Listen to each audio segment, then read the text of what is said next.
Film review number 1 is a description of the war or conflict in the film. Does it accurately reflect on the conflict? The conflict that occurred in the 1997 film The Opium War is a story about the return of Hong Kong in 1997. So it can be used as an effort to rebuild historical cognition that must be remembered and understood well, so there is a time journey that should not be forgotten. The conflict that occurs in the film tells the story of two kingdoms, namely the Great Qing Dynasty and the Great Britain, where in that era there was so much chaos during 1838 until 1840. The conflict started when Emperor Daguang decided to ban opium and brought back wealth and order to his land, where the emperor then appointed Lin Zexu as imperial commissioner and ordered to go to Guangzhou, where the opium trade really originated, and conveyed the emperor's determination to ban opium. The conflict escalated because Lin Zexu ordered to close all the opium houses and imprison the opium dealers, and win over corrupt imperial officials and blockade the British Chamber of Commerce. The incident, which has become known as the smashing opium on the human beach, took place right after this harsh order.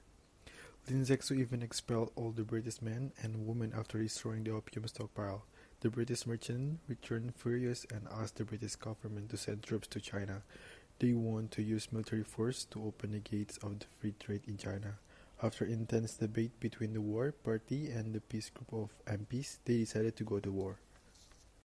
Questions number 2. The critical reflection and insight into the film message. Does it fit the victor or victimization narrative of contemporary China?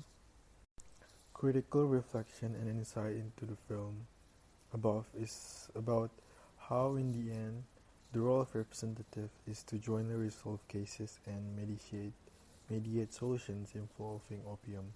But it turns out that with the involvement of opium that is dumped into the sea in public ceremony, and the British government guarantees the monetary respect as expected by Elliot, this is greatly displeased the politician, and it instead made massive weapons and attacked the harbor to launch the titular war. The thing that makes Return make the author reflect is that each character tries to humanize each other, and also how in the end they create peace by themselves to form a settlement of the case that should be. The attitude of each kingdom that wants to continue history can still defend themselves, and also make this condition shown in a good storyline for each other. And what the writer can reflect on is about the character of each player, that there are characters who steal the attention to bring the plot of this film, even though it is cruel but realistic, a mixture of falsehood and ignorance which are interconnected in it. Among the British, Peck Stoll is shown in several acting scenes as Denton, with Williams gradually overshadowing his play as Haughty Elliot. Questions number 3. A description of companion reading which you choose, and how that reading influenced your viewing of the film.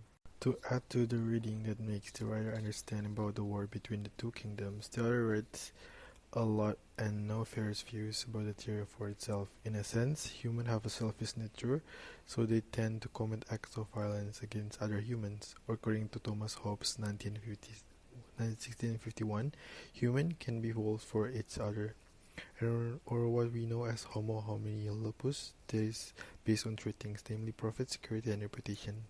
Logical consequence of this basic instinct, humans will take defensive actions to ensure their survival.